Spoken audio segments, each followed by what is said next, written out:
Order, order. Welcome to the Public Accounts Committee on Thursday, the 5th of December, 2024. We welcome Debbie Abrahams. Welcome, Debbie, Chair of the Work and Pensions Committee, as a guest member for this inquiry. Well, we're glad to have you with us. DWP makes benefits and pension payments to over 20 million people, and demand for benefits is growing. The levels of fraud and error in benefit expenditure have also increased since 2022-3.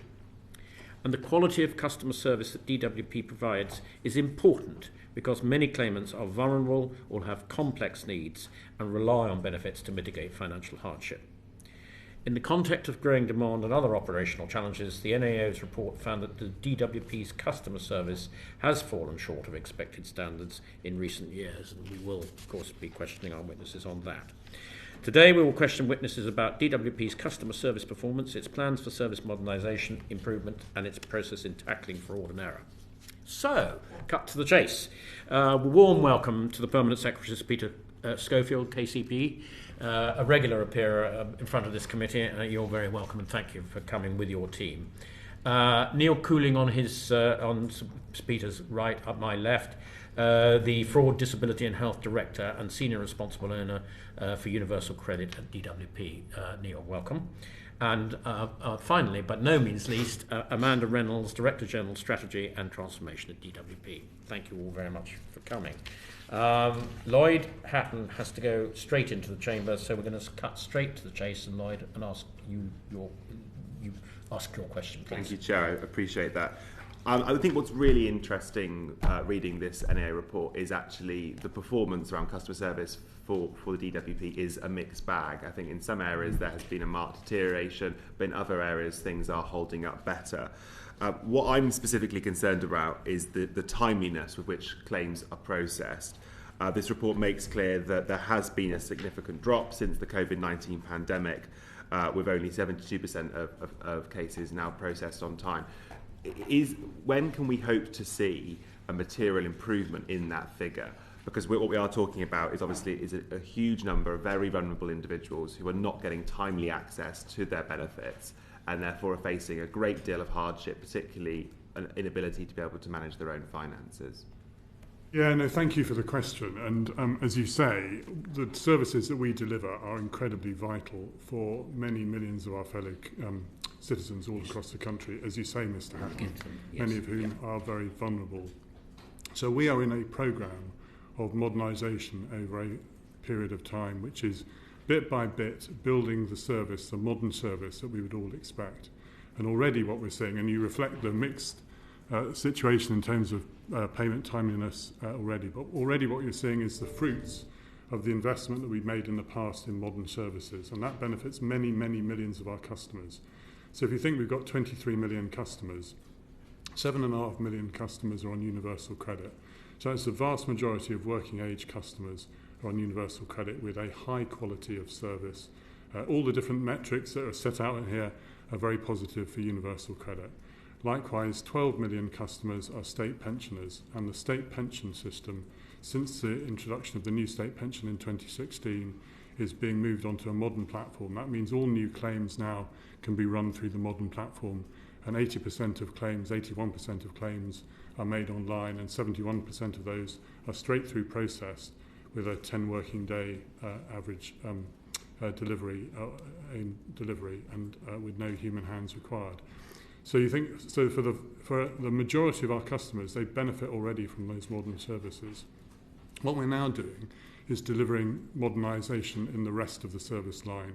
So the report goes into some detail on the service modernisation programme. I'm sure colleagues on the committee will want to go further into that and progress on that. We've also, for disability customers, we have the health transformation programme, which the predecessor committee, so Sir Geoffrey will remember this from previous sessions, has gone into in some detail. That is a big programme, because if you think we do sometimes up to 2 million health assessments a year, so it's huge scale. But that is being transformed over a period of time. We put new contracts in September with new providers. It's a long journey, but ultimately what this is all about is delivering the modern customer service that we'd all want to see. Overall satisfaction, we want that to come up, and actually since the figures in the report, we published the new customer service index numbers for 23-24 in August, and they show an improvement back to an overall benchmark of 85%. But it is bit by bit, and the answer to your question, Mr. Hatton, is as we gradually modernise our service, all the different service lines, so we'll see the customer service that we'd all want to expect. Thanks, Sir Peter. But what I'm specifically concerned about is obviously there is a mixed bag. So the new state pension, which you mentioned, actually timeliness there is pretty good. Yeah. But with PIP, it's not good. The numbers are much, much lower in terms of those who are having their cases processed in a timely way.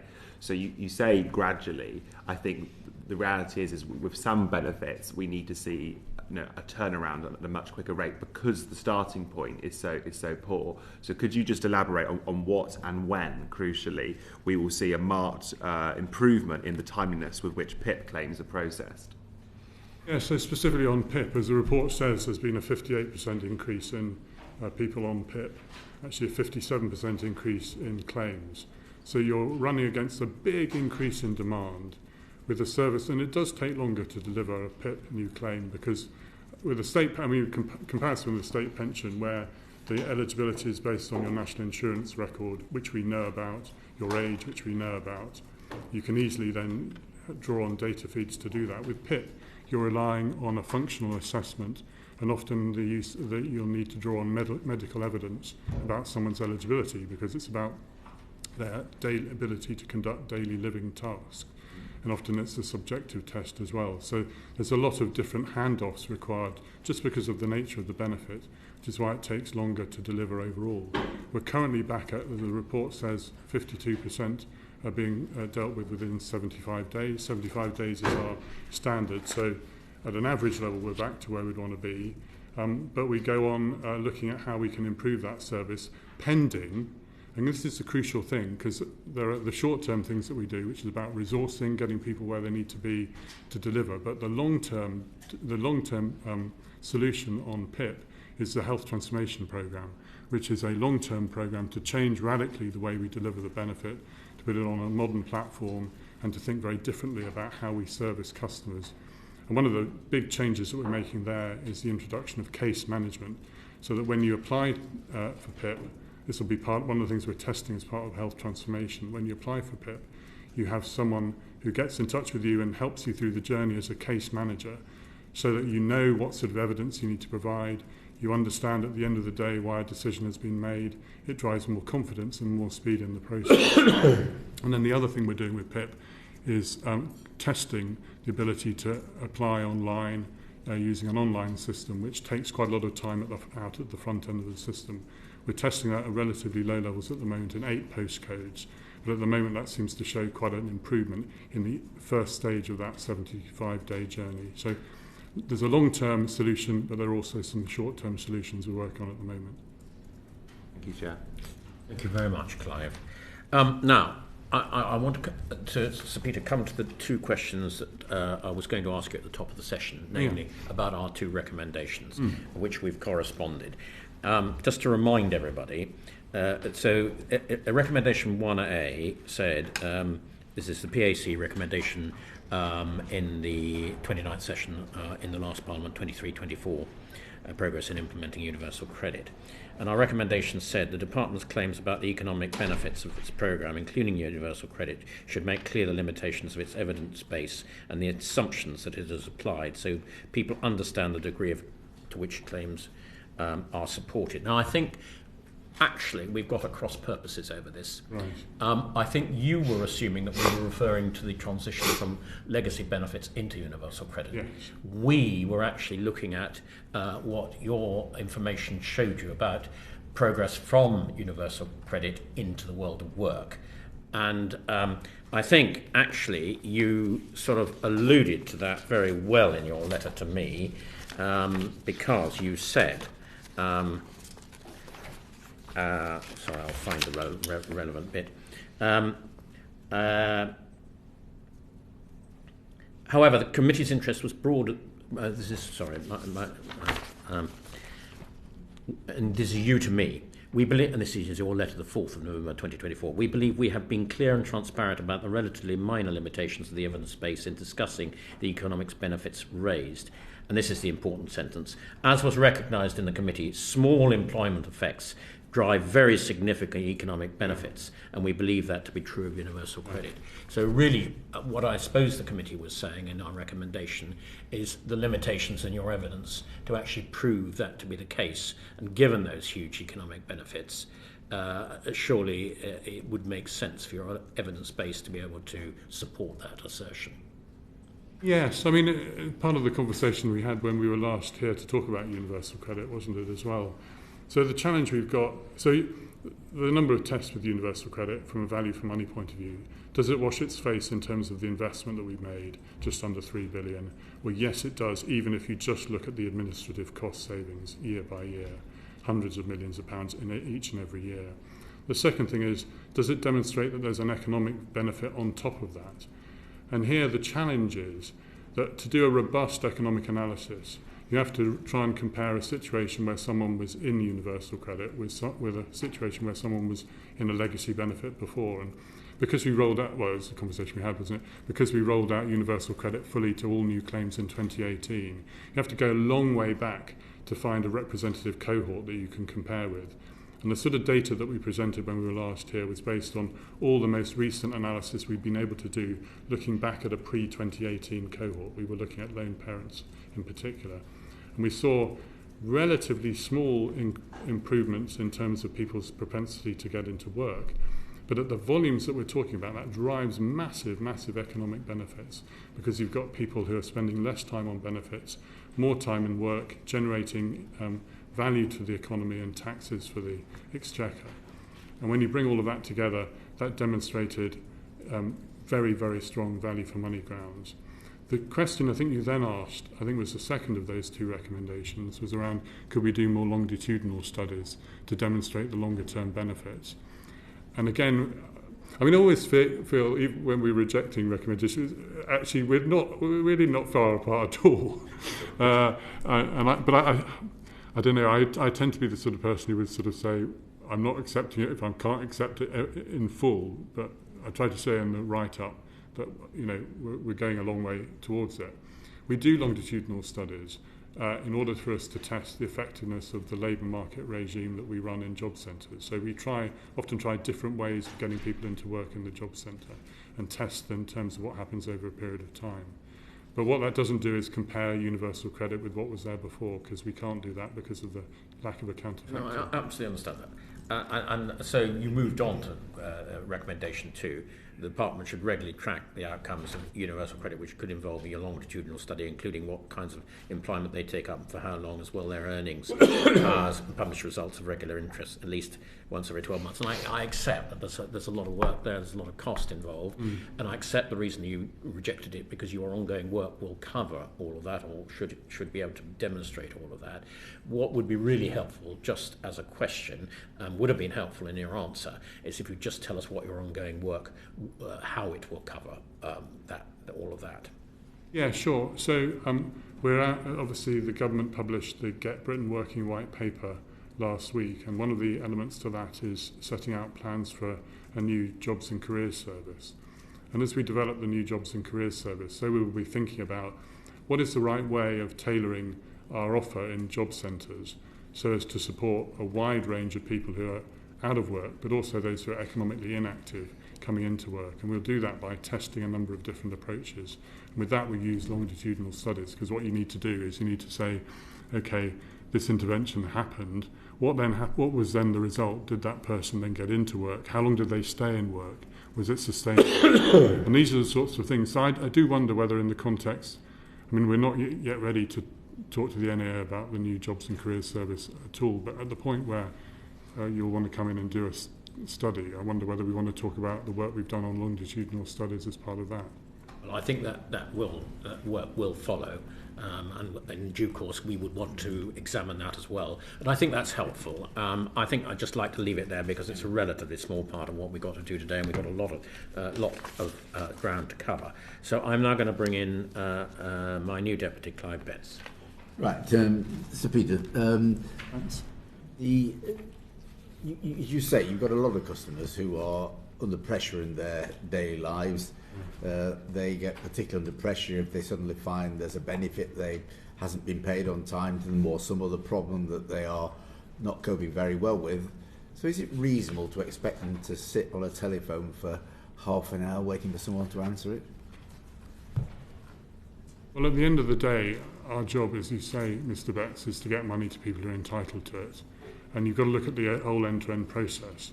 I mean, ultimately, where I want to get to is a situation as with state pension, for example, or the universal credit, which is millions and millions of our customers benefit from that, where you apply online, you apply at a time of your convenience, and the service takes you through in a very clear way, and you know where you stand and you know when you're going to get paid. For those customers who do need to phone us, yes, I want the service to be the best that it could possibly be. But I balance that also with the fact that many of the people who do take in-house telephony calls also process benefits as well, because you need that skill set to be able to answer complex queries that folk have when they phone up on those lines. And there's a balance that local leaders have to take in terms of any one day. What resource do we put on the telephone? What resource do we put into processing claims? Because, of course, if you delay the claim, then you'll get an avoidable call because someone will phone and start to chase it.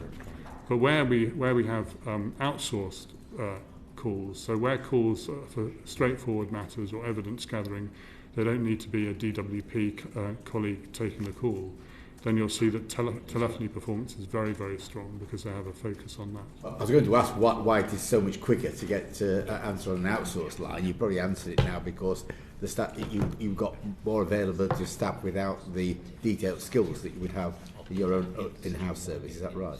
Yeah, that's what I mean. I might get Amanda in a minute to say a little bit about the choice between in-house and outsourced. Mm-hmm. But by and large, in outsourced lines are for those queries where it's a straightforward conversation, a straightforward inquiry, or a data gather where we're gathering data for maybe a new claim from a customer. Whereas the things that we have to do in-house are those where it requires an agent of the Secretary of State to be carrying out the work, or someone with good expertise in that service line. But Amanda, do you want to say that? Before I come on, that'd be helpful just to explore that difference. But back to the initial question, which I don't think would necessarily have been answered to the satisfaction of someone who's waiting half an hour for the call to be answered. Is it really acceptable for a service which many people use, and we come on to later on about whether fewer people should use it in future. Many people use it. That's their way of accessing you. They've got real pressures in their lives. Hanging on the phone for half an hour before even someone speaks to them. It's not acceptable, is it? Well, look, it's not where we want to be, and the NEA report sets out the service standards that we set ourselves. And for many of our lines, because of the demand pressures that we've been faced with, we haven't been able to live up with those standards. But overall, you talk about the customer. At the end of the day, the customer wants to get paid, and there are a whole range of things that matter to the customer that are brought to bear in the customer satisfaction index. And customer satisfaction is at 85%, which is where we'd want it to be. But for that person on the phone... No, I agree.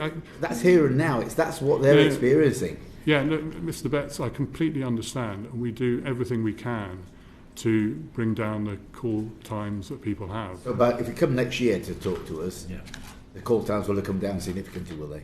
Well, it depends. I'd love them to, but some of the things are outside of my control, in particular demand. I mean, as the report says, between May 2019 and May 2023, we've had 2.4 million more customers in DWP. We've had more since then. So we're managing that. I mean, ultimately, the service I want to have, Mr. Betts, is one in which there's a convenient channel that is appropriate for the customer. For those that can, there's a convenient online channel, which we have already in our modernised system. And for those who need the customer, they need to be able to call, to be able to get through quickly, and to have people on the end of the phone who can help them with their query in a well, that's ideal, but clearly not at the ideal immediately, are we? And just coming back to the point of maybe Amanda else can answer in terms of the half an hour wait. If someone's on the phone for that length of time, do they get offered a callback service? Remembering, many people on low incomes are probably on a pay-as-you-go mobile phone, or they're struggling with costs anyway. The last thing they want is to... Our calls are all free. They're all free? Yeah, we made free in 2018. So everything's free from the beginning. Okay, so... Yeah, so I completely hear you, Mr. Betts, in terms of frustration of wait times, and we experience those in our own lives. But I'm really proud, actually, our average wait time is 8 minutes and 34 seconds. So if we take all calls overall, it is within the report. With our outsourcers, if I just come to that point, which was the difference between the work that we do in-house versus externally, is that we strategically chose to use outsourced partners to do the more simple transactions and calls with our customers. And as the Permanent Secretary alluded to, we do have to make decisions with official staff, so we keep that in-house. The calls that we have in-house, we service the customer in the way that they want to. So if they want to go through a processing claim over the phone, as opposed to maybe go online or post it, which, posting is much longer than doing it over the phone, our calls are typically longer as well. So they're the key differences between internal and external. I hope that helped just illustrate. It explains why the call might take longer once it's answered. Say again. I understand why the call, if you're particularly processing a claim online, might take longer once the call is initially answered. Yeah. The issue here is how long it takes to even answer it in the first place. I think two things. So, Permanent Secretary alluded to the demand going up by 24%. If we include the latest year, in terms of the demand going up 2.4 million customers, if we include the most recent year, it's 16%, 3.3 million customers we have increased in terms of the demand that we're paying benefits to. So it's a bit like a graphic equalizer where we're just fine-tuning everything to get the balance right across all of our complex services, deliver that personalised service to customers as we can do. But I think when we talk about 8 minutes and 34 seconds, that is up there as a top quartile industry standard. Yes, that is overall. That is overall. Yes, but You're right. I mean, Mr. Betts, there are some lines like ESA, yes, which have been 26 minutes. That's the in-house call line in 23-24. Yeah. And, you can imagine with those situations as an executive team, we look very carefully at what we can do, what's going on, what is causing the pressure there. I mean, the reality there with ESA is that they've had backlogs that came through after COVID, some older cases that needed to be processed and needed to be prioritised. And you can imagine that if you're the local leader there, we are trying to bring in more resource and trying to upskill. But what you're trying to do as well is you are balancing answering the phone which is clearly, as you say, Mr. Betts, there are frustrated people on the line waiting to get through.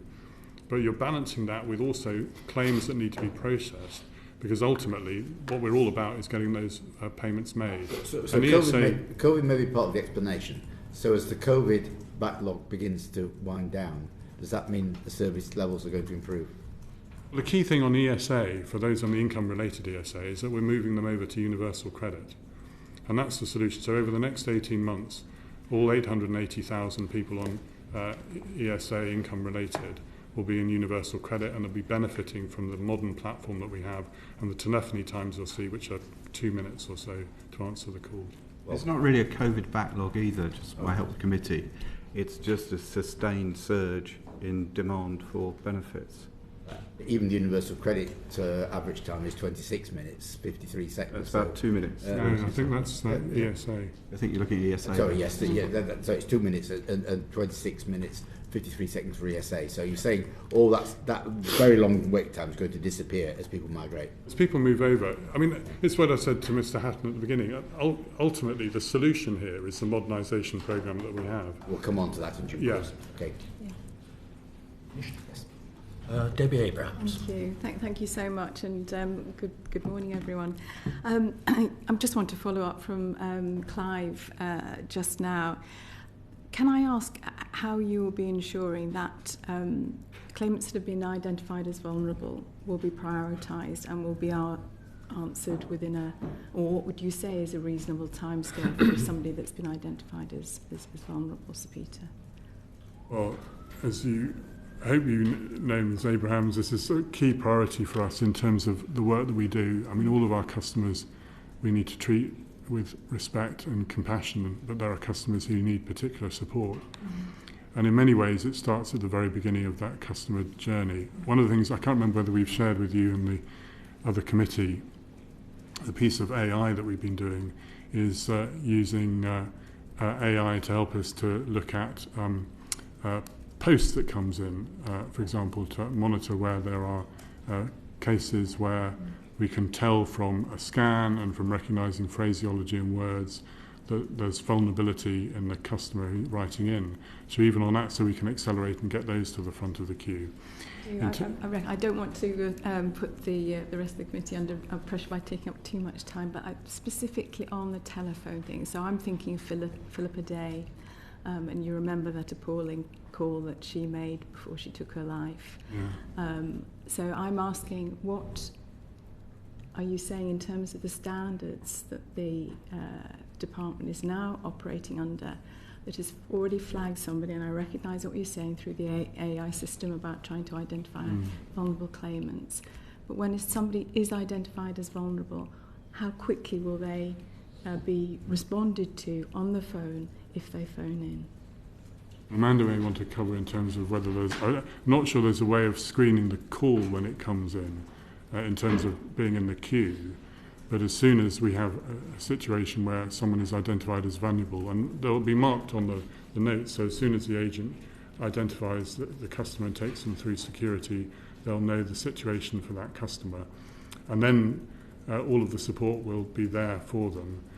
Alongside that, of course, if we've got someone who we know is vulnerable, there'll be other ways that we're reaching out to them. We're not just waiting for them to phone. And of course, with the work of our advanced customer senior support leads. Absolutely, we've I mean, Amanda, I don't know, do you want to say any more? Yeah, so today our colleagues are all trained in terms of upfront ascertaining if there's any specific requirements or vulnerabilities with that customer. What we can't do today, but what we are planning to do, is we are deploying new contact centre modernisation programme technology, something called conversational platform. We've already deployed today and tested it in some lines. I can come back to that later if it's appropriate with service modernisation. But what the customer will be able to do is route to the right person in a quicker way. So the interactive voice recognition today that we have on our telephony, as all organisations typically do, you can press 1 for this button or 2 for that button, but the testing we've done, in 97% of the time compared to around 80%, customers can get to that right person quicker. So we know actually the calls aren't being transferred, and given the complexity of our products and services, we want to make sure that that customer gets through to the person that they need to speak to as quick as they can. Can I respectfully suggest that you take this away, because I think it will... But I think it's an important thing to consider. Yeah, of course. How are we going to make sure that you identify and respond to quickly when somebody phones in? Yeah. Okay, thank you. Yeah, thank you. Can I just follow up with Abrams' question, an important question? And we've had written evidence from Sense, and they say inaccessibility in the benefits system. Research found that almost half of people, 49%, with complex disabilities on benefits say they could not apply for benefits without the support of friends, family and support service. To make sure that as many disabled people can access the benefits system independently, the Department for Work and Pensions needs to work with disabled people to introduce clear standards on how to communicate accessibly with disabled people using NHS England's accessible information standard as a starting point. Is that something that you would consider? I want to consider any recommendation that helps us to be more accessible, but I would want to emphasise that we put a lot of effort into trying to make our services as accessible as we can. We have a whole new team that is driving this. We're making sure that our communications are in all different forms of accessible formats to be available. And of course there's support for people who are making claims. For example, Universal Credit with Help to Claim. You have other agencies. I was with Age UK only the other day talking to them about the support they're providing to people claiming pension credit, for example. And we work with a variety of agencies to help to make sure that our benefits are accessible. But if there are further recommendations to take and to listen to, we're all up for it. So maybe, I mean, given Mr. Abrams, chair of the DWP Select Committee, so clearly if they've got concerns about this, and she has asked you to reflect on this, maybe you could let us have a note on any further thoughts that you have on how to connect with the most vulnerable people of your customers. Yeah, well, I'll tell you what, will you write you a note in terms of, or should we write it to Ms. Abrams? Write it to both of us would be really setting helpful. out what we do already and yes. further plans. Most helpful. Improved. Thank you very much indeed. Thank you. We now move on to Sarah Olney, who's not here. So, Sorry, Chair, I was just thinking that I had a couple more probes, particularly around vulnerable customers, that Of if course, it follows yes, directly of rather course. than waiting until later in the Yep. session. So, good morning, Sir Peter. I will just declare that my niece works as a work coach in a job centre. Just for the record. But yes, obviously, my background very much around sort of disability, and just wanted to go a little bit further. I mean, I don't really like the term vulnerable customer. There's lots of people who have different additional needs through disability, mental health, communication needs, learning disability, and so on. And I think the evidence we received from Sense really reflects a lot of the cases that I hear in the constituency, which is really about, obviously, customer service. We've talked a bit there about the telephone, but obviously there are lots of elements to how people experience your service, not least the application process. And so, as Sense said, you know, the process for PIP, long, complicated and stressful. I had an own constituent who was applying for disability living allowance for her son. She talked about a 40-page document. And even having completed that and submitted it, she was only then told by a DWP advisor that, in fact, the address on the website was the wrong one. And so her claim hadn't been received. So these sorts of elements of customer service create an extreme level of emotional and heightened anxiety. So I'd like to sort of know, well, firstly, who do you define as vulnerable customers for the purposes of your work? But recognising there may be these wider additional needs, what really assurances can you give that you're seeking to sort of simplify and reduce the burden of these application processes? Yeah, I entirely understand where you're coming from, Ms. Dixon. And it's quite a seminal moment for me. One morning I spent out with one of our visiting officers in South London, and we visited the home of a bedridden customer who needed help filling in a PIP application. And we sat by her bedside and we basically helped her fill in this application. I mean, all of the elements that you describe are kind of there in practice. It's the kind of nature of the benefit, but, you know, it gives me this determination. How do we make sure that we make that whole process as straightforward and as sensitive and as appropriate as we possibly can? Because, yes, I agree with you. You can talk about people's needs in all sorts of different ways, but ultimately all of our customers have needs one way or another, and we need to be an organisation that tailors our support around that. I mean, the long-term story is the Health Transformation Programme. You're probably aware of the programme and everything we're going to do with that. We're developing as part of that, and I said a little bit earlier, an online application process, which is more straightforward. Certainly, all of the evidence is that it's speedier than the paper-based process, and it takes it through in a more straightforward way. As part of the health transformation trials that we're doing, we're also, as I say, putting in place this support through a kind of case manager who will help the applicant understand the nature of the claim that they're making. Because one of the things that people often don't know is what evidence do I need to submit alongside. Particularly with PIP, that is an issue that the form is not entirely clear as to what evidence people should be providing at that point. And obviously we see that in the tribunals where, you know, of the many, many people who do go to tribunal, around 2/3 are being successful, which sounds like the refusal rate is probably too high. So I think just, again, like that added layer that, you know, the accuracy of those assessments. Now, if there are issues there that relate back to the evidence collected in the first place, then obviously that is something where, you know, we'd be looking to say, how are you making sure people understand very clearly up front what evidence, you know, they are looking for. Because, again, in these lengthy forms, it's not always clear what to provide. That's a good challenge. It is, of course, a really difficult benefit to administer because it's bespoke to people's particular circumstances.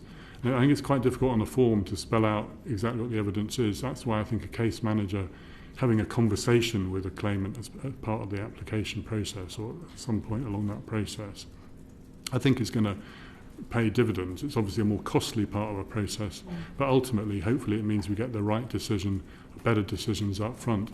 And then crucially, I think it's really important for customers to feel at the end of the process, particularly if the answer isn't an answer that they were hoping to get, that they have someone to explain why the decision is as it is, because then I think that builds confidence and trust in the system.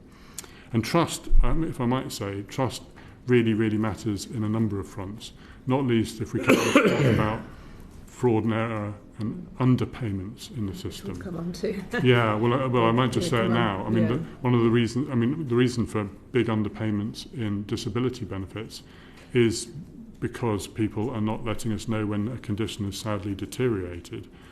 And that may be because they worry about getting in touch with us, and will they lose the benefit that they've got. So the Health Transformation Programme is really all about trying to address the sorts of challenges that I saw in that visit in South London and I see elsewhere, to make this system more effective and give more people the confidence that we're going to come up with the right answer at the end. Well, that's very reassuring, Sir Peter. I guess when you spoke about the Health Transformation Programme earlier, you did talk about it as a long journey. I just wondered if there were timeframes about when this will start to actually roll out, so that when will your customers start to see a difference, in particular around the PIP? It is a long journey because it is so complex. As I say, ultimately there'll be years when we do 2 million assessments in a year. I mean, the scale of this is huge. And of course you don't want to get it wrong when you make a change. And we have outsourced providers, and we have the commercials around that. So what are the steps? The first step was one that we passed in September, just gone, where we moved on to new contracts. So whereas in the past we used to have one set of contracts for people delivering health assessments for PIP, and another set of contracts for people delivering the work capability assessment for ESA or universal credit, that is now brought together in regions. So there's one organisation providing both, which enables us to provide hopefully a better service. They are still two separate assessments, but enables sharing of understanding and knowledge between the two systems. The second is working on the PIP online system, which is already online in 8 postcodes at the moment, looking at how we can scale that up. And then we're trying these different approaches as part of these what we call health transformation areas in different parts of the country, which we're learning and growing. And as we develop approaches that work in practice, so we'll roll them out more fully. We can roll them out within the existing contracts up to 20% of volumes by 2029, and then I know it's long term, but that's when the current contracts come to an end. From 2029, we'll be in a new regime, and hopefully that is when we'll see the full benefits. But hopefully customers will start to see some of those benefits before that. But yeah. Neil is now in charge of this. Yeah, so I was just going to. I don't think anybody was on the committee when I first came as Universal Credit SRO in 2014.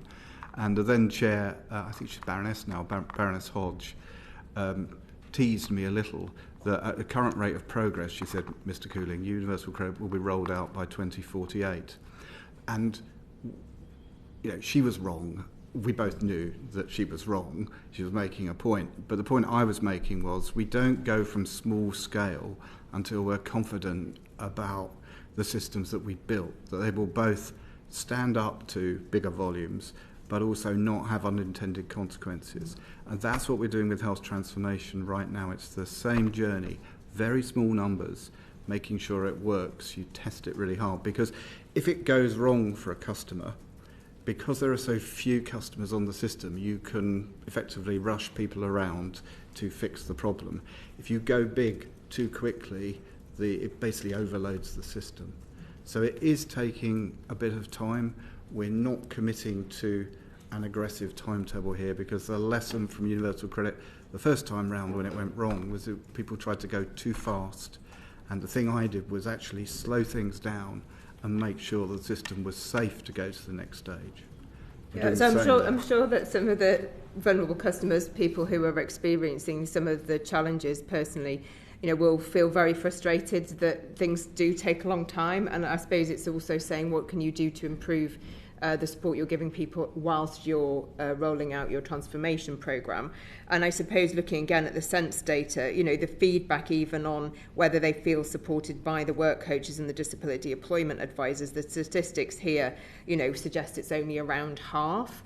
So just again, making sure if you are going to use caseworkers in the future, like making sure that even the training of the people you're deploying now are actually meeting the needs of individuals, and maybe that's something that you could learn from for, as you say, as you roll these things out. So I don't know if you want to comment anything specifically on that point about training for customer-facing staff. Oh, absolutely. It's so important, and we make sure that we're investing fully in the training that we need, that people are trained in the range of different support that they need, particularly people with different types of condition, like mental health conditions. Mental health training is fully rolled out, for example.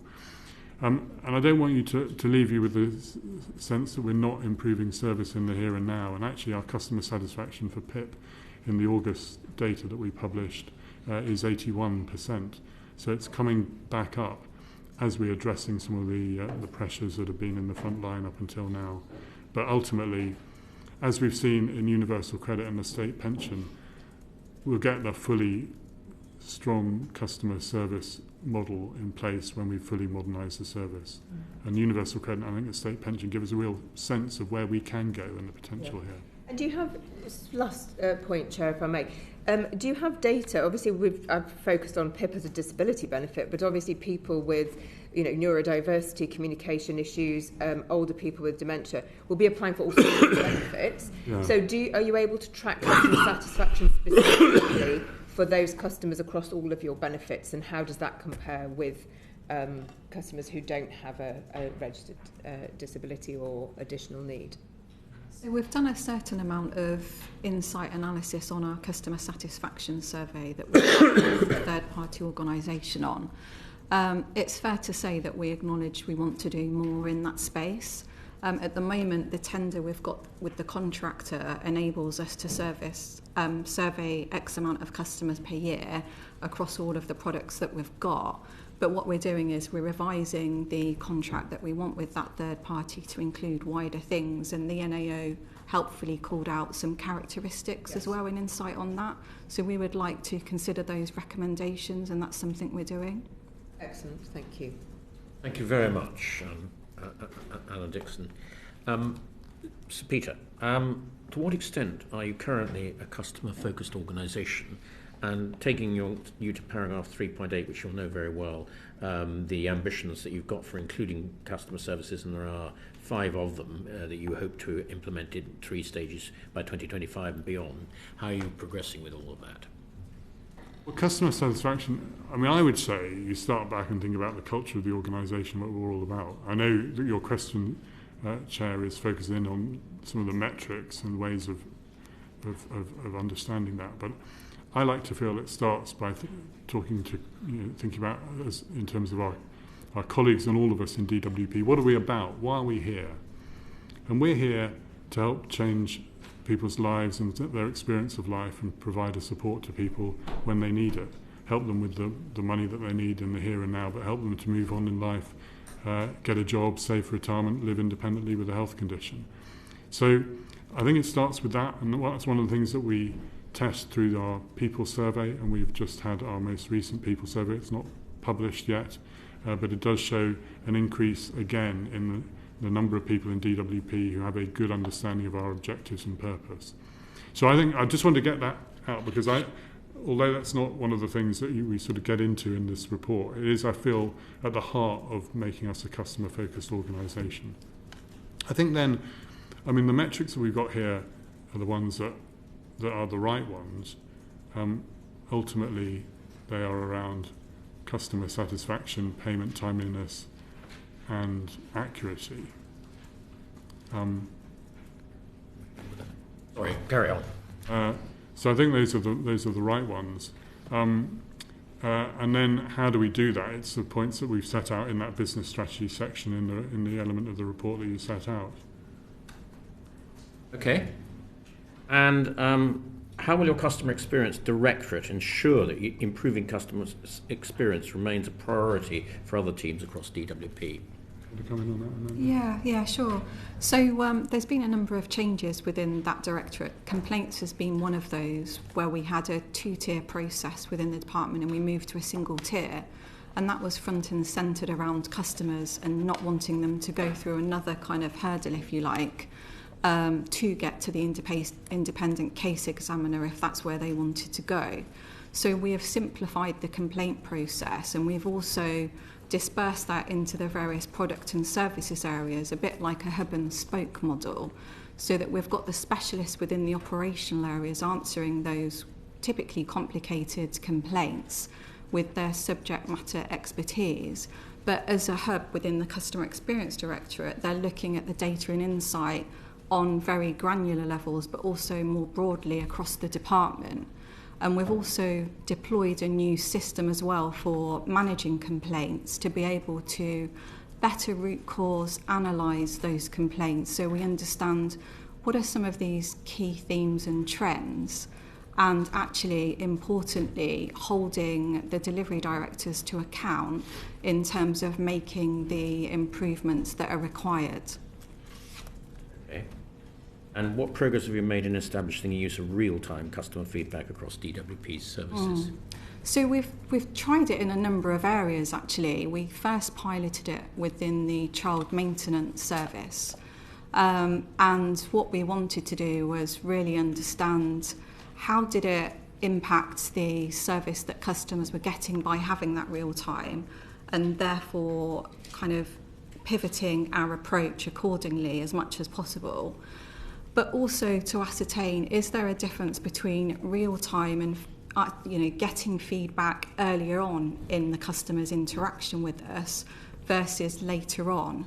We didn't find particular differences when we looked at those pilots, but fundamentally, what we do know from colleagues having spoken to those customers was that they appreciated being asked at the point of that interaction, because as all of us, we have busy lives, and naturally our customers equally do, and typically some more complex, difficult lives, is that with time that memory can, erode. So we wanted to capture the point of that customer satisfaction, and the biggest piece that came through was the feedback on our colleagues with them being friendly and knowledgeable. And I think that is really important. And one of the key priorities for our customers when we've done a survey is not only what the Permanent Secretary shared in terms of that timeliness, accuracy, but actually they want to feel that as a department our colleagues care. And that is part of the culture that we are creating, to instill in our colleagues that first and foremost we are here to care and do the right thing for our customers. Yes, and developing guidance for staff on communicating with customers, enhancing performance reported by including metrics on customer experience and improving customer complaints processes. Is that something you're all addressing? Yes, it is, absolutely. As the report illustrates, we do have a lot of complicated legacy systems. We do have a lot of products and services, and some of the policy legislation has been adjusted and layered on over the years. And guidance, therefore, we need to make sure it's as simple as possible. Our colleagues can understand it. It reflects the policy at the point in time, and the customer is considered within that process. So as part of our modernisation, we've been looking at the guidance, and we are also considering how can we accelerate the updating of our guidance, because typically things change quite quickly. And it's not only the guidance, but it's also ensuring that the coaching that we are giving our frontline colleagues is aligned to that guidance, and we get their feedback if there's certain things that we need to adjust within that guidance. Brilliant. Well, we've got a lot of ground to cover. I'd like to actually perhaps go into that in more detail, but perhaps another time. Chris Kane, please. Thank you, Chair. Can I talk about the service modernisation programme, please? An 11-year programme moving you from some paper-based assessments and taking you into the modern digital world. It's a pretty daunting thing that you're trying to do, and I don't envy you the task that you are in the middle of doing. I am sort of conscious, though, that in your own assessment of this, the risk is great. The risk of the interdependencies, the cultural changes that are required to do this, the fact that you've got an 11-year period and AI has appeared in the last 2 years, so what's going to happen in the future, it's difficult to tell. So, Peter, can I ask, what risks are you most concerned about in relation to delivering this service modernisation programme? I mean, it is daunting, as you say, Mr. Kane, for all the reasons you describe. But these are the challenges that we face in terms of modernising our systems across the board. These are the challenges we faced building universal credit, in reforming, modernising the delivery of the state pension, in the changes to the management disability benefits, in the way I was answering questions from Ms. Dixon a moment ago. The challenges are really around a number of things. First of all, the complexity of what we do, the complexity of our services, of the benefits that we deliver, the interdependencies between different benefits, the scale at which we operate, the legacy of the systems that we've inherited and which we're building from or which we need to remediate, and then the demand that we have day in, day out to deliver services in the here and now at the same time as transforming. And of course, all within the context of resources which for any government department are constrained at the best of times anyway. But although this is an 11-year programme, this is a programme that is delivering tangible benefits already. And I'm delighted to see some of that. I was down in one of our service centres, the service centre in Hastings, a few weeks ago with our child maintenance colleagues. And there they've rolled out the Manage My Child Maintenance Claim online portal. It's a brilliant service that enables child maintenance customers to be able to update their situation online. It's convenient. It enables them to contact us at a time that's convenient for them. The process is quicker for them. The telephony channel is still available, and people do phone as well where that is better for them. But more people are now using the managed child maintenance system online. And I mean, it's one of the things that Amanda's been working on. I mean, Amanda, do you want to say more on that? Yeah, a little bit. So, I mean, we can't not transform our services. We have got those legacy systems, and we know that our customers want to interact with us in, a channel of their choice. So child maintenance is a great example of what we've done already. So building on what the Permanent Secretary has shared, we've been able to reduce the amount of telephone contacts from 5 million to 2 million. So a reduction of 60%. Equally, in terms of the caseload, it's increased by 40%, and we've reduced the amount of colleagues by 26% and been able to redeploy them to other activities.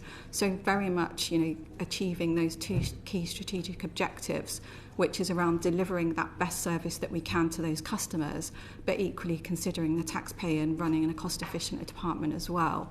So they are some of the examples that we've already delivered. Not only that, it's enabled us to focus.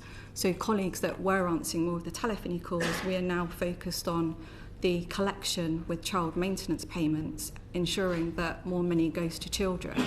And since 2019, the collection was just under $1 billion, and now it's actually 1.3 billion.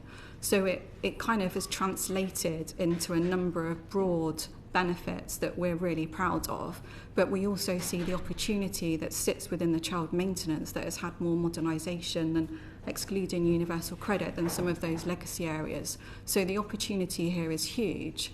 That doesn't come without risk, and going back to what Mr. Couling was saying, is that we need to make sure that we're doing it in a way that doesn't pose additional risks and enables us to deliver that good BAU service at the same time as transforming.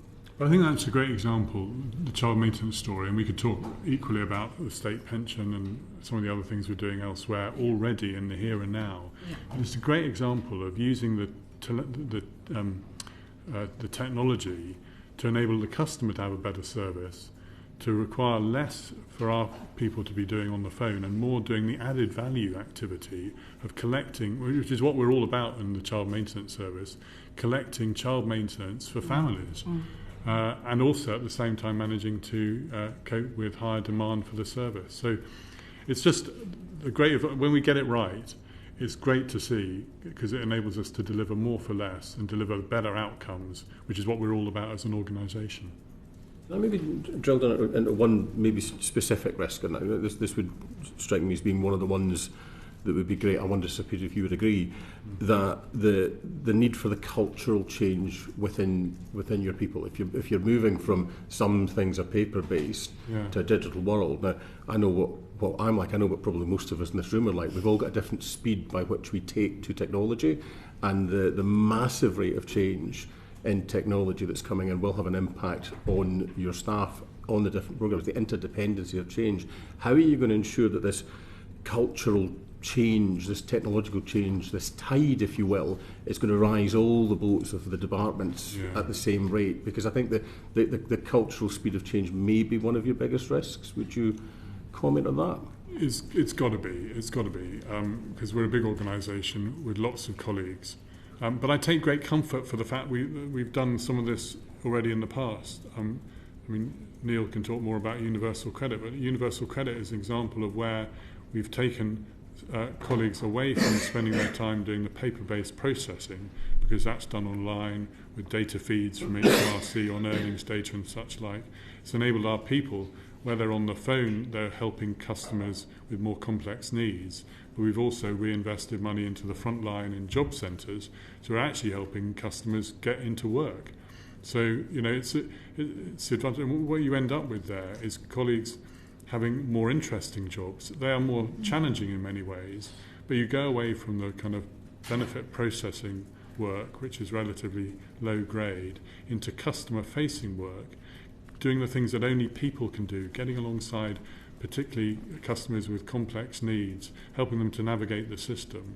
And then where you can, as in work coaches and job centres, helping people to move on in their lives into a degree of financial independence so they have less reliance on us in the future. And it requires a lot of investment in training.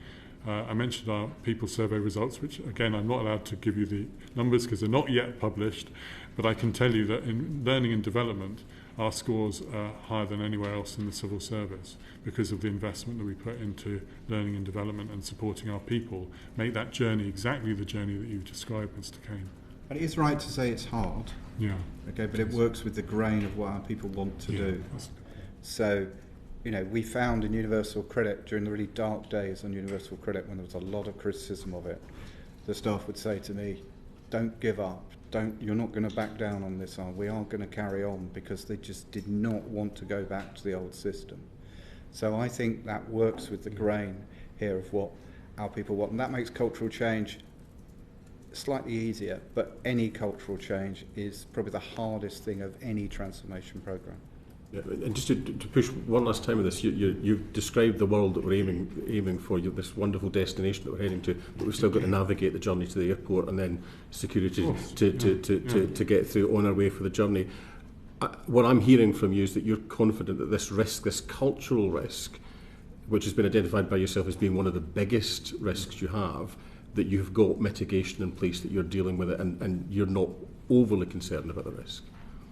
I'm not overly concerned, but as a leader of the organisation, it's incumbent on all of us as leaders to be helping our colleagues make that journey.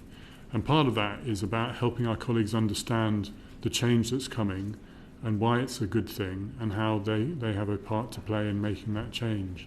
And giving them a real sense of pride in the organisation, both in what we do now and in their success in the here and now, but also in the success of the organisation that they will be part of going forward. So it's a leadership issue. I mean, they're all the things that we talked about in terms of training and support for colleagues making that journey, but also they need the leadership is really important, giving people a sense of why change is coming and why it's important. And the thing about our customers, about our colleagues, I go back to where I started at the beginning. People work in DWP because they're motivated to support our customers. And ultimately, the story that we can tell is one in which what we are doing here is delivering a better service for customers, both in the here and now, but also helping to transform lives going forward. Thank you. Thank you very much, Chris. What we're going to do, Peter, is I would like to just sort of finish on the service modernisation programme bit of this inquiry, and then we'll take a break if that's acceptable. Yeah. So we wanted to fairly briefly move through service modernisation, and I go to Clive Betts, please. Right, with that instruction. Right. So, Peter, obviously it's a major task, this, but in the end it boils down to how much you're going to spend, how much benefit you're going to get. So have you got the resources to actually deliver this programme, bearing in mind it seems to cost more in the initial stages maybe than had been planned? Yeah, I mean it's still on track within the boundaries of the business case that was made. I think we're looking at a cost. If we're focusing in on service modernisation programme itself, which, as I said at the beginning, should only be seen as one part of the overall modernisation story for DWP services as a whole.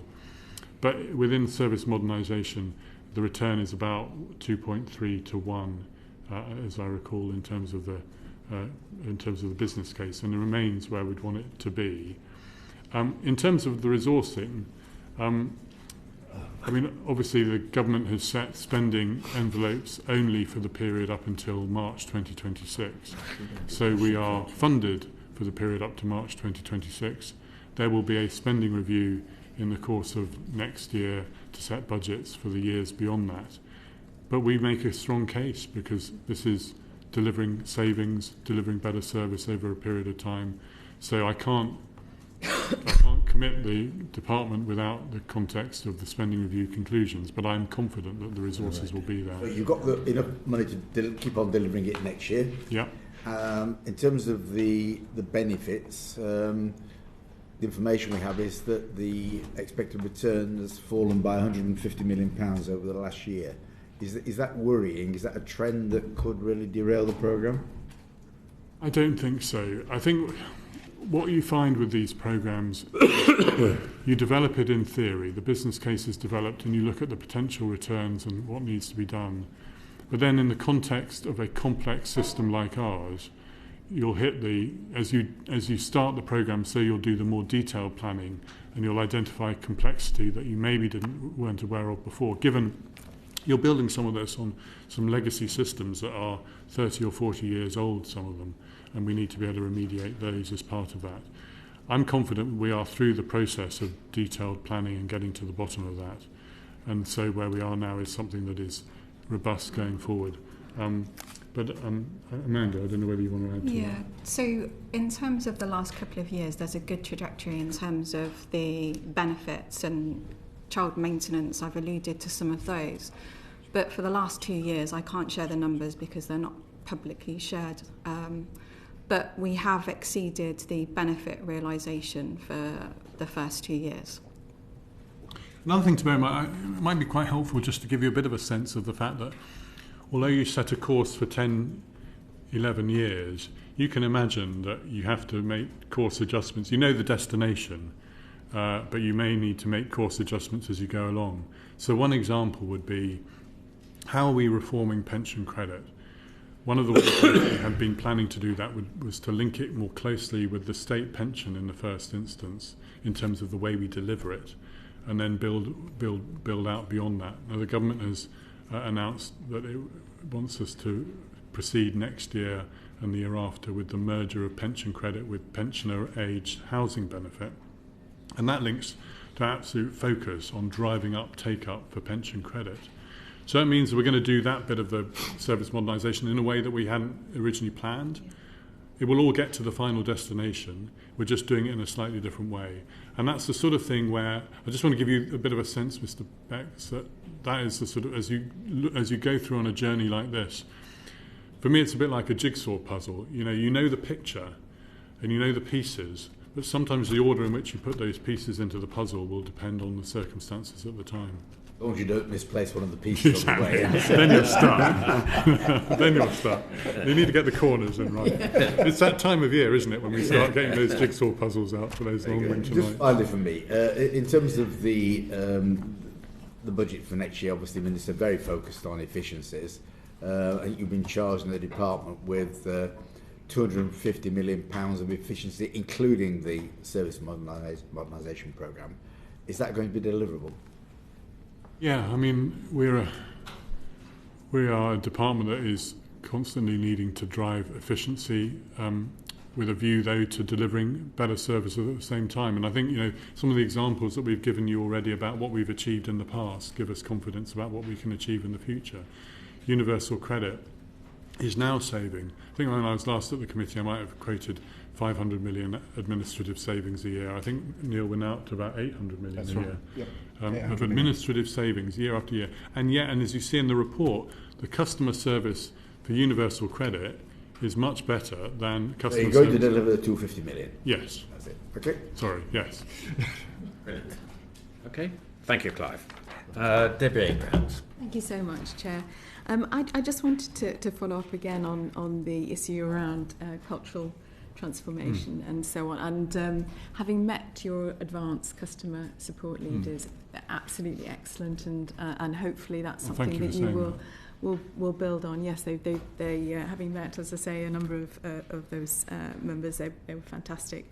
But I was just wondering, with the new government, new political leadership, in terms of what that meant in terms of the change of culture, and then how are you going to monitor that? It's not the easiest thing to monitor, and particularly thinking about contracted services. If we're thinking about the health assessment process that you've talked about before, how are you going to make sure that those cultural changes will also be integrated into contracted services? It's such a good point. How do we embed the cultural change through DWP values? We deliver, we care, we adapt, we work together, we value everybody. And those are values that are embedded throughout the organisation, and we talk about them regularly, and we're in the process of launching the next round of communicating all across DWP in terms of what we're about going forward. But it's not just about what we're about, it's about how we go about it. And those values are embedded in what we do. And they create a language that enables us at every level to call out what's great, but also what's not so great. And that then links to the second point, which is around feedback and learning from what's gone wrong and what we need to change, or where something's nearly gone wrong. And how do we embed that in the services? And we've talked before, the advanced customer service senior support leads are part of a story of improving the way that we respond to things that have gone wrong, and also make sure that we are caring for people with complex needs and making sure we're well connected with other agencies. Which leads to your third point, which is the fact that it's not just DWP alone. We've got partner organisations. Quite rightly, you call out the health assessors and the way that we work with them, and the guidance we have with them, and the conversations that we have with them at every level. And that has been a key part of procuring the new contracts that went live in September.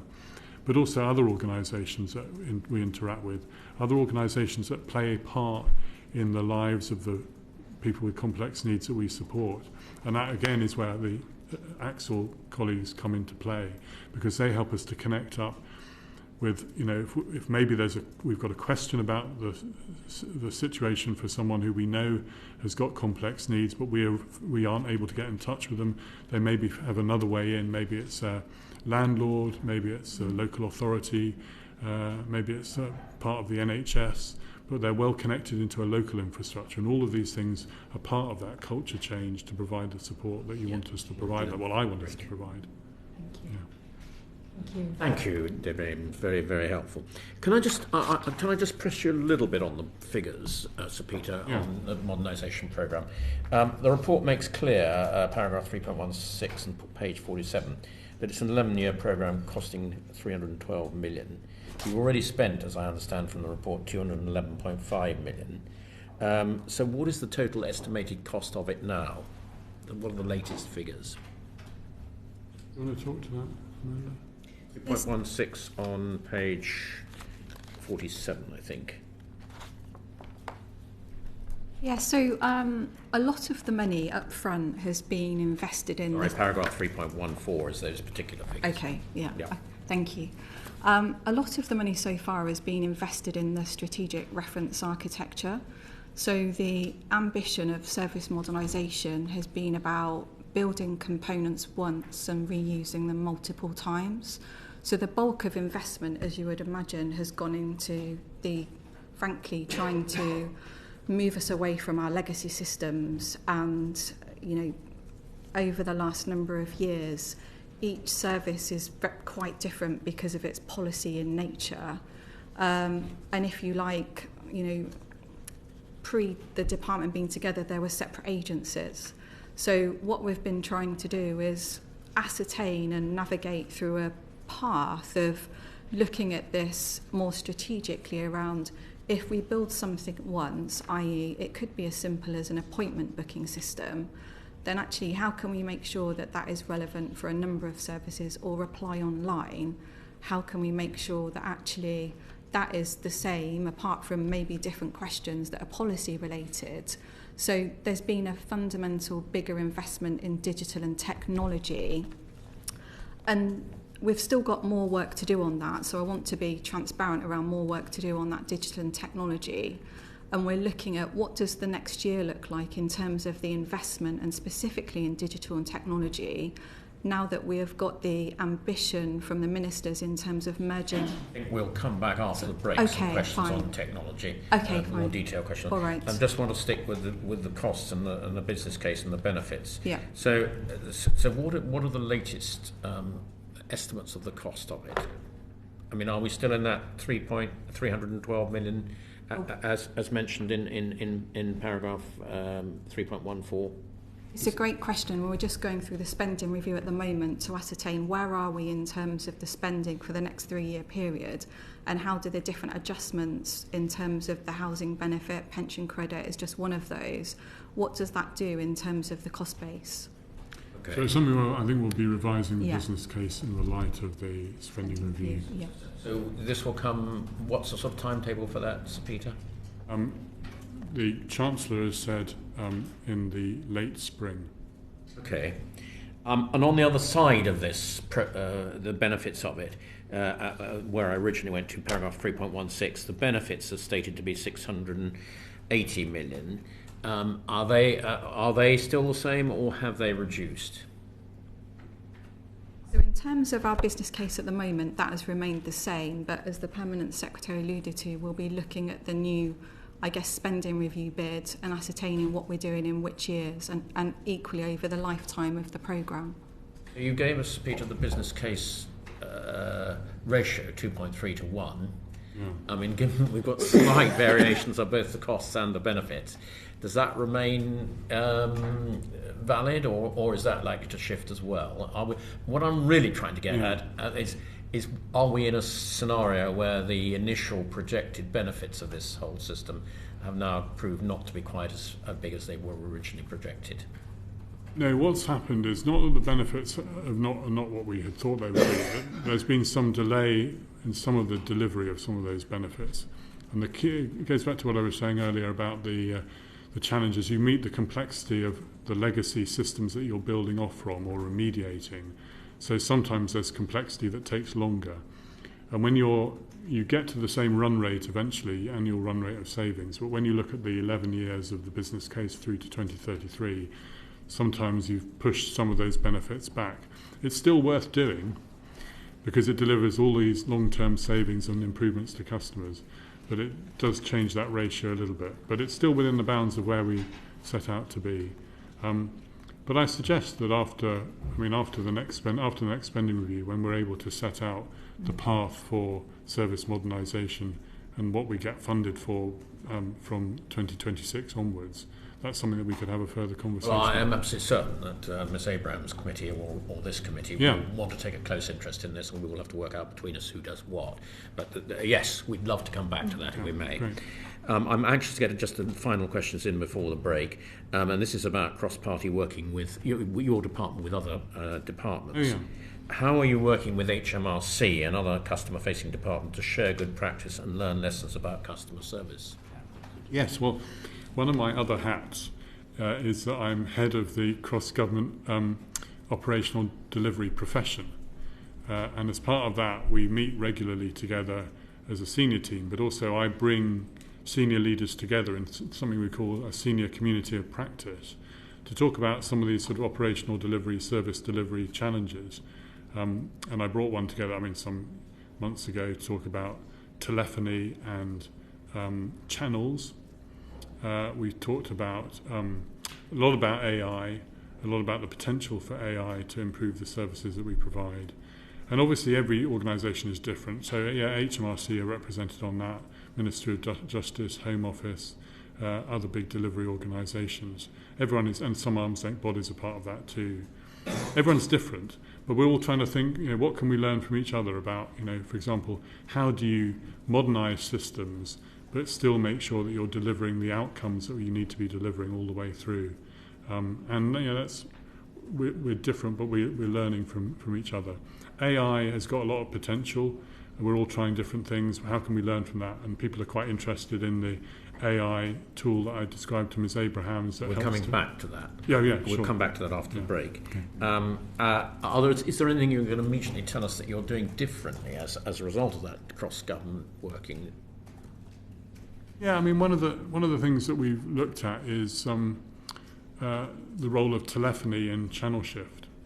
And my determination to make sure that the telephony service is there is at high quality as we deliver online services alongside, to make sure that we're delivering something, given our customer base, that there's a variety of channels available, and that the way that you help it's a bit like the conversation we talked about child maintenance. You create a online service and encourage people to use it because you make it a great service. And then people do migrate away from the phones because they have a great alternative where they're able to use it. And if they're not able to use it, the phone is still available and you get those benefits. And we're all learning from each other in terms of how to make that journey, because we know that the online journey can be better for many, many people, but we've also got vulnerable customers we need to support along the way. I suppose the proof of the pudding is in these cross-departmental exchanges is how is that informing your modernisation programme? Yes, and I mean another thing that we learn from is who are other people talking to, because we don't have all of the we don't have all of the knowledge within DWP certainly, but also within civil service operational delivery we don't. So who do we learn from? Someone who's been really helpful actually is one of colleagues from the National Audit Office who regularly comes to our meetings and gives a wider sense, not only about what happens across government but beyond. Also quite a good challenge for us as well. So we take the opportunity to bring other organisations in to hear from them and to learn from them as well, so we can try and be the best that we can possibly be.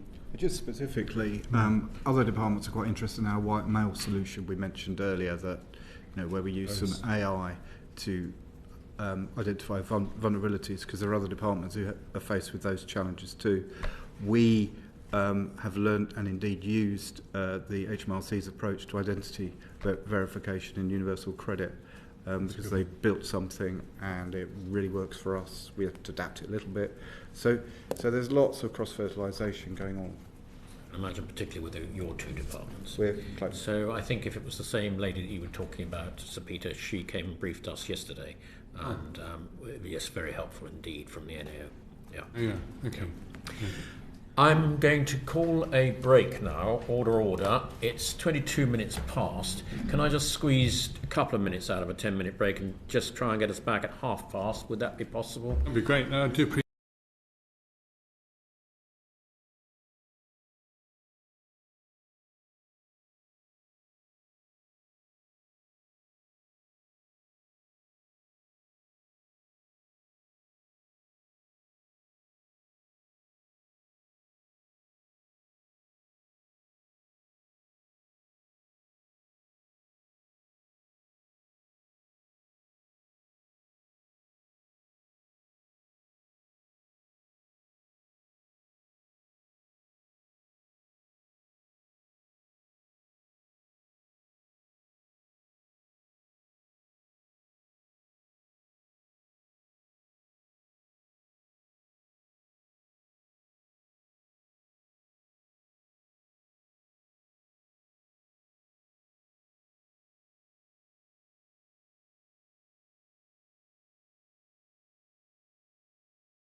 Very much for cooperating with a very short break, and I'm sorry it was so short.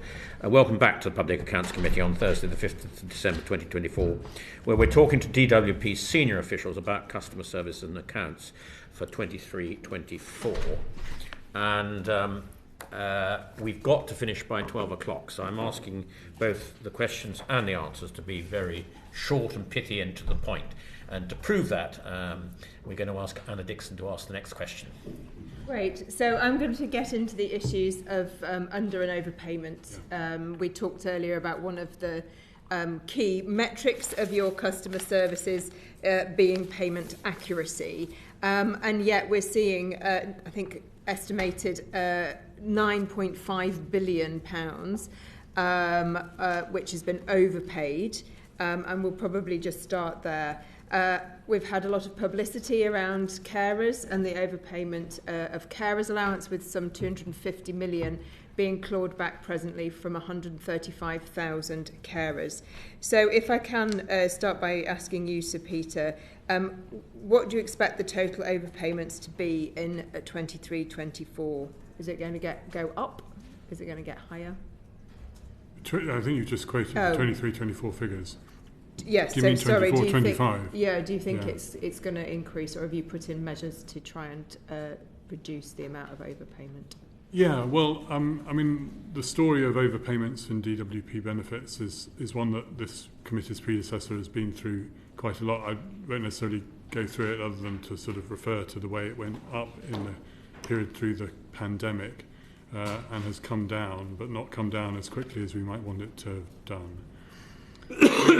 We have huge numbers of initiatives and activity underway to drive out fraud and error in the system, and we've set ourselves a target of driving out 1.7 billion of savings in the current year, and we're well on track to do that through a combination of measures, actually some of our core anti-fraud measures, but also the new targeted case review working through universal credit claims. All of that is working well and building up.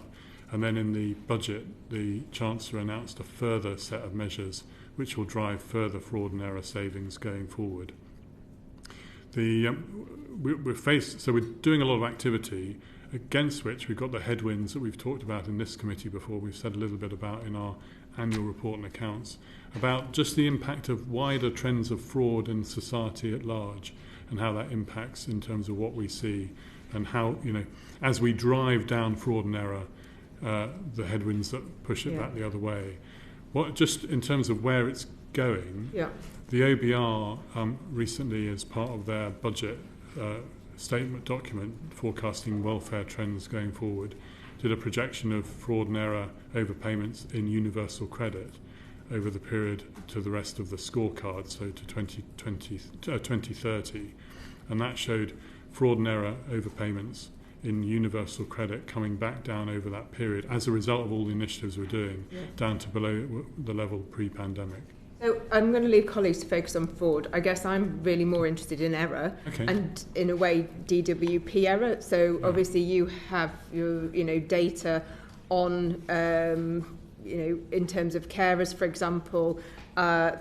There is data in the system, even if it's with HMRC, about whether people, but they weren't being notified, and then it leaves people in a situation where they're then facing sort of large bills in a delayed way.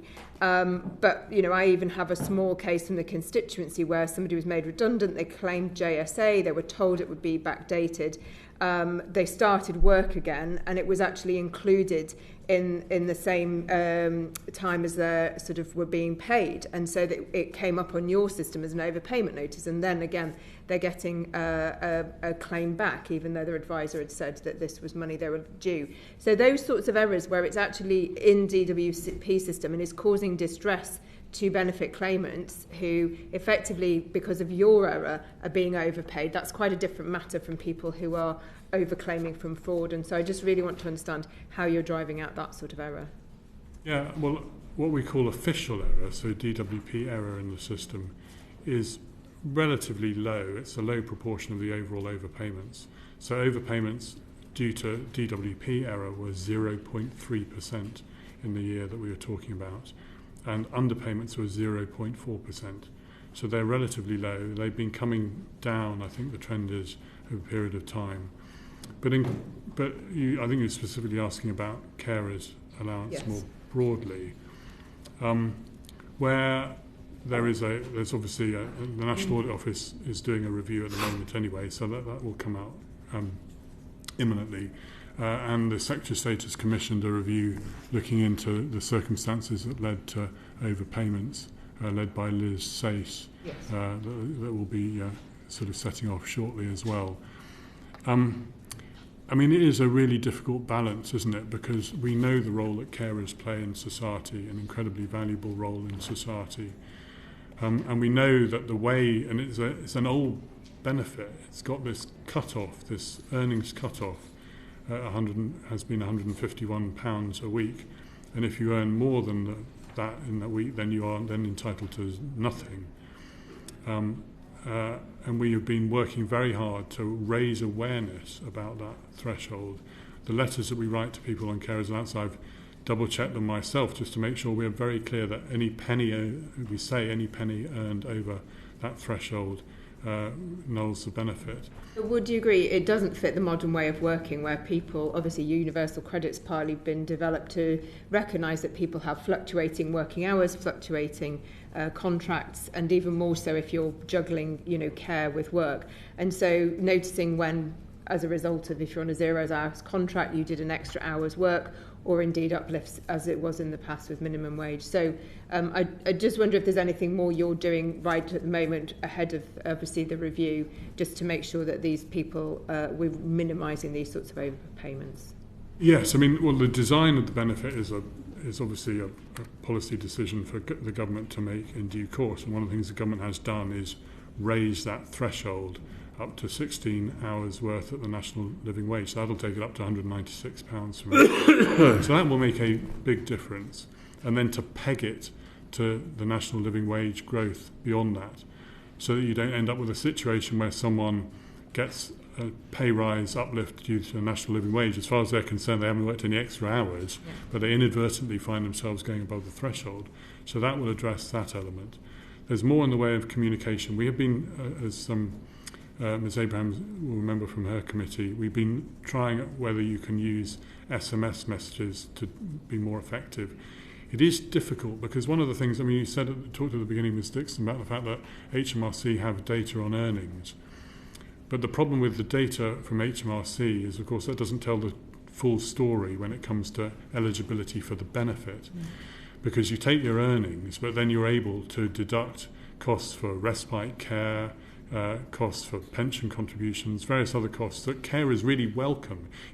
You don't necessarily want to take those deductions away, but it does mean that we can't automatically say from HMRC's alert that someone is or isn't entitled. You then have to do quite a lot of work to get to the bottom of that. And in some of the work that we've done, it's suggested that you might take one of these alerts and look through, but only 25% of the time does it lead to us finding out that we need to take new action. So it's not like universal credit where you take the automatic feed from HMRC and you automatically calculate. It's much more difficult than that, but it relates to the age of the benefit and the age of the systems. It sounds like the review's got plenty to look at anyway on that particular one. I will, just in the interest of time, just move on to underpayments, because obviously for claimants themselves, if they're getting less money than they are entitled to, then obviously that increases their own financial hardship. Again here, the data in the NAO report suggests official error, as you were mentioning before, accounted for 1.1 billion, but there was also this unfulfilled eligibility, which was a further 3.1 billion. So why are claimants increasingly receiving less than they're entitled to? Why is that happening? And I don't know. Well, I mean, it goes back to something we were talking about at the beginning. The biggest area of underpayment is because of people with health conditions claiming disability benefits who don't let us know when their condition is sadly deteriorated. And in those situations, someone will be on, let's say they're on PIP, they're on the standard rate of PIP, their condition has deteriorated, they would then be entitled to the higher level of PIP, but they don't let us know. There's no way that we're going to know that unless they let us know. And so what we need to do is encourage people to come forward regularly to tell people and make it easy for people to let us know of a change of circumstance. We prioritise those changes of circumstance in the queue so we can get to them quickly. But the other element to this goes back to what we were talking about earlier about trust, creating an environment in which people think it is safe for me. I think my condition has worsened.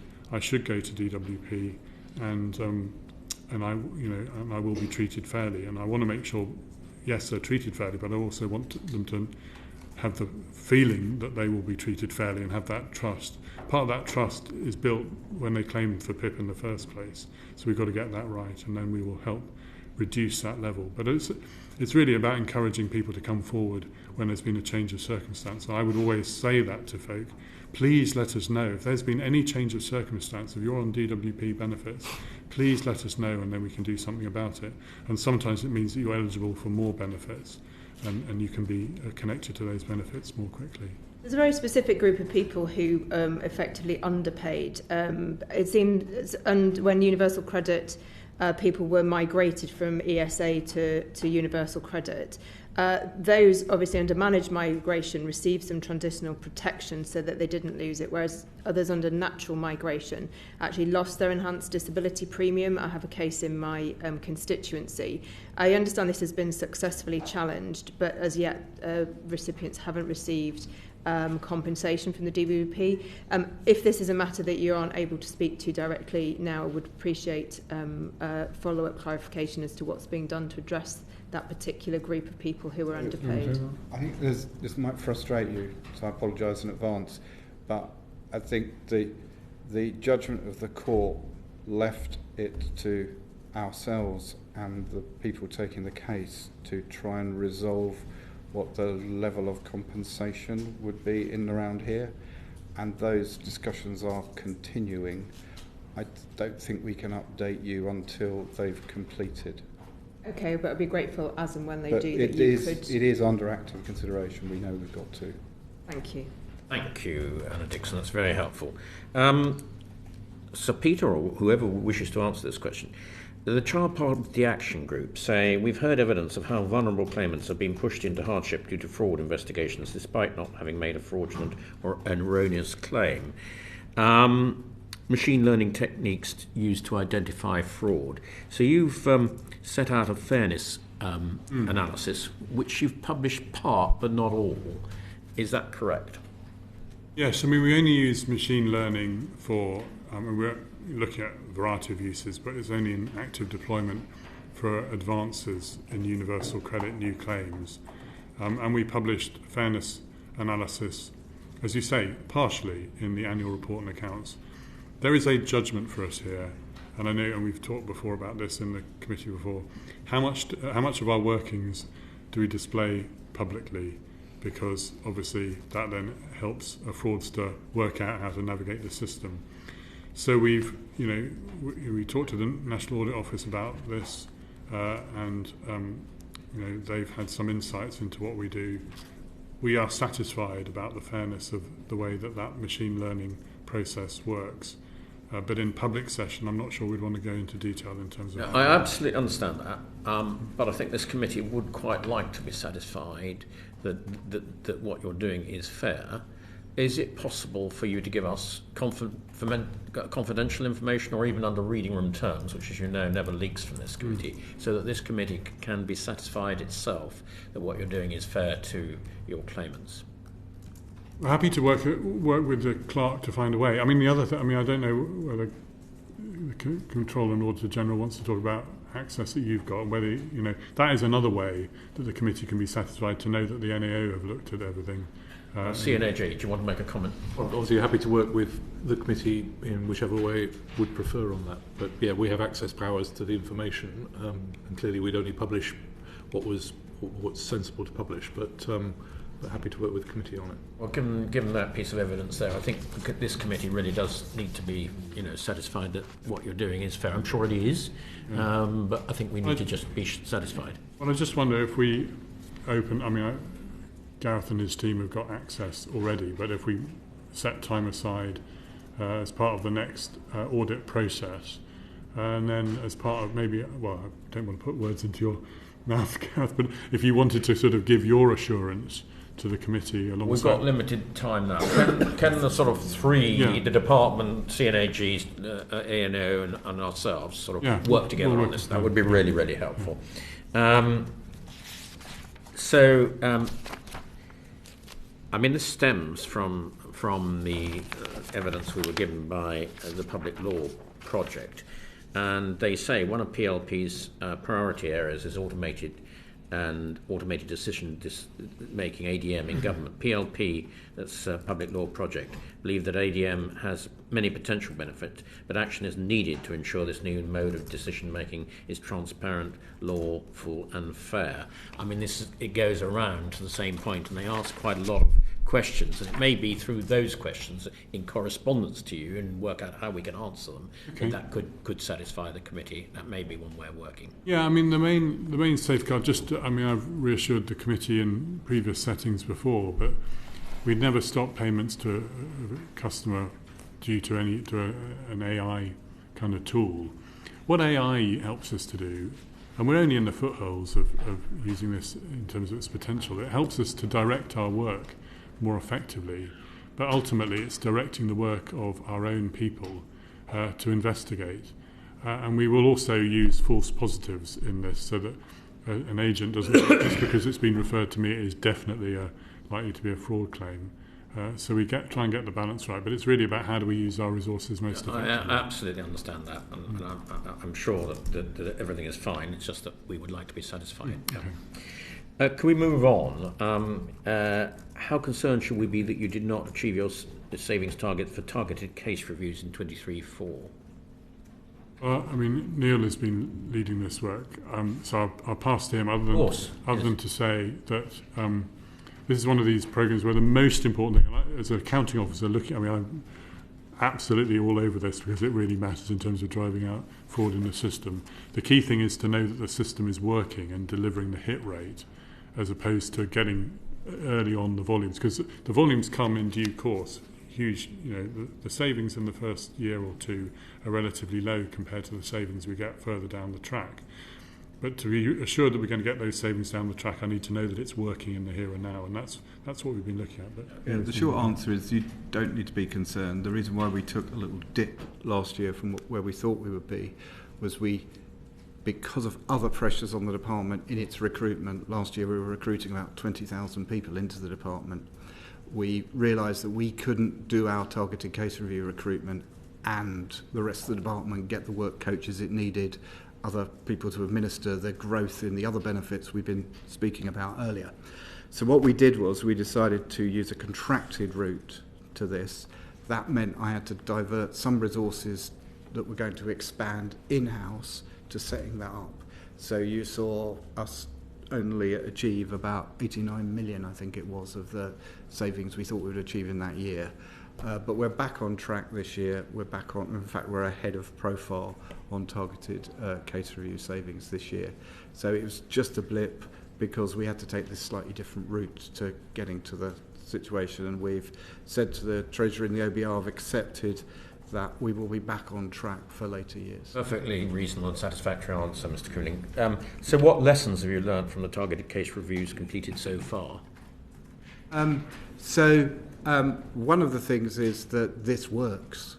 So, I think I told a previous committee I'd sat around wondering what I could do about fraud and thought, why don't I take the measurement system for fraud that we have, very small sample cases, and try apply that to as much of the caseload that I can. Well, number one, it's working. It's finding the error, the overpayments. It's finding some underpayments as well, which is really encouraging.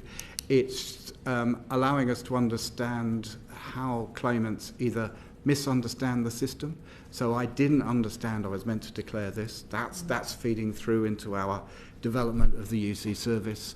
It's also informing us about just how people are misbehaving as well and what steps we need to take. I'm not going to talk about those because if they work that out... We wouldn't expect that in public session. We're absolutely right. Clive, Bets. Yeah, fraud's clearly an issue which really concerns the public. You feel it's their money that's going improperly to other people, and it is. So just an indication from what the NAO are telling us that the Department is saying, well, really, all this fraud is down to an increasing propensity in society to commit fraud. It's something you have to live with and you can't really deal with it and get it down. Is that a fair description? Well, I would describe it, as I said earlier, Mr. Betts, as a headwind that we're working against. But it doesn't mean I'm satisfied with fraud levels as they are. And that is why we're doing all the work that we're currently doing, driving out 1.7 billion of savings in the current year. But more importantly, the savings that we're going to be delivering over the coming period.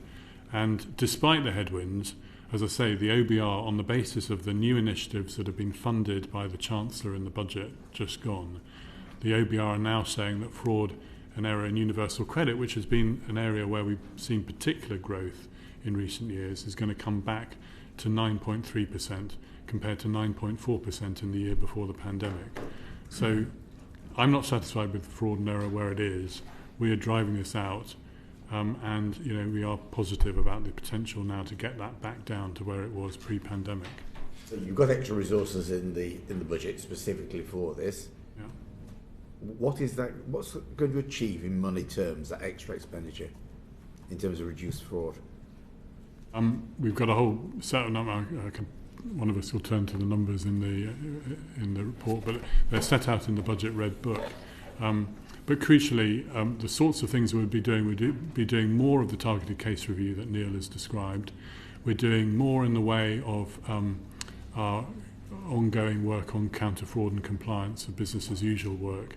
We're also doing some new things, like, for example, regularly asking claimants on universal credit to just reconfirm that their circumstances are still up to date. Because one of the things we find in terms of overpayments in the system is that someone's claim will be correct when they make the claim, but the nature of people, particularly people of working age who are claimants of universal credit, something will change in their lives and they don't get around to letting us know. Maybe a partner has moved in and they should be claiming as a household rather than as two separate individuals, or maybe they've been fortunate to inherit some money and they've now got some money in the bank that they should be declaring. And this regular opportunity just gives customers the opportunity to say, oh yes, this is just a moment where I can just let you know of a change. And then of course there's further powers to give us access to data, particularly because one of the big areas of overpayments in the universal credit is people who've got savings in the bank that they don't let us know about. And some of the powers in the bill that the government will be taking forward will give us the ability to ask banks to let us know of situations where someone is on universal credit and has more than a certain amount of capital in the bank. Is that automatically to look at people's bank accounts, or do you have to have concerns about someone? In which case, how do those concerns... It's people who haven't engaged with us, so they're people who owe us money. I mean, hang on, there are two. Well, I was on the access to data, but there are two. I thought Mr. Betts. Were you asking about the bank Can we deal with each bit? Access to data then. Oh, right. I'll do data and you do access. Okay. Right, okay. So on the data, what we say to the banks is, you know who gets universal credit because the banks will see this income coming into their accounts with an identifier from DWP. And can you let us know where someone who's receiving universal credit has got more than a certain amount of money in a linked bank account in terms of savings, and let us know. And then we get information that says there is something that needs to be investigated. We don't look into the bank accounts. We just get the feed from the bank that says there is, against the rule that we'll have specified, and we'll have set that down as part of secondary legislation, that there are these cases that you should investigate. That just gives us an idea of who... It's not automatic, because people can legitimately have over £16,000 in their bank account and claim universal credit if they've got compensation for example, the infected blood inquiry. So that's the crucial point. None of this then automatically leads to an automatic stop. It's a line of inquiry that means one of our investigators can just say, okay, this is one that needs to be looked at. And exactly as Neil says, okay, you've got more than £16,000 in your bank account. Why? And as you say, it could well be a compensation payment that is excluded from the constraints of the rules in universal credit. Fine, no problem. But that's the way that would work. But then the new access to be able to Yeah, so the overall savings, to one of your earlier questions, set out in table 2.1 of the budget book, are 9.2 billion across the scorecard period for an investment about £1 billion to DWP. We have a specific measure, and I think it's been a bit misunderstood outside of Parliament, where people who owe us money but are not on benefits. So if somebody who's on benefits and owe us money, we can attach to their benefit and make a deduction and get some of that money back. This is for people who have agreed they owe us money but are refusing to repay that. So in my mind, it puts people not on benefits on level terms with people who are on benefits, and it allows us, where they will not comply, to remove money, much like HMRC can do, from people's bank accounts. It's very much last resort, but we have got examples of people who accept they owe us money but refuse to pay. So that measure saves around 565 million across the scorecard. Well, a specific question, if I could. I mean, COVID is obviously a very difficult period. I think we'll understand that, and maybe the checks you could do then weren't always as detailed as the ones you can do now. I mean, PIPA, is a benefit with little fraud because of all the checks. But during the COVID period, people could get PIP without the same checks. Are you now finding out, as you go for renewal of PIP, looking that you are finding higher evidence of fraud in that area? So after COVID, I think you might mean UC. UC was where we let some of the... We had to waive some of the controls because we just couldn't apply them because they were face-to-face controls. Yes. And you remember the health crisis there. We did go back and check some of those cases and recovered about, I think it was about £500 million of overpayments from those cases. But I think what COVID did was it masked the underlying growth in fraud.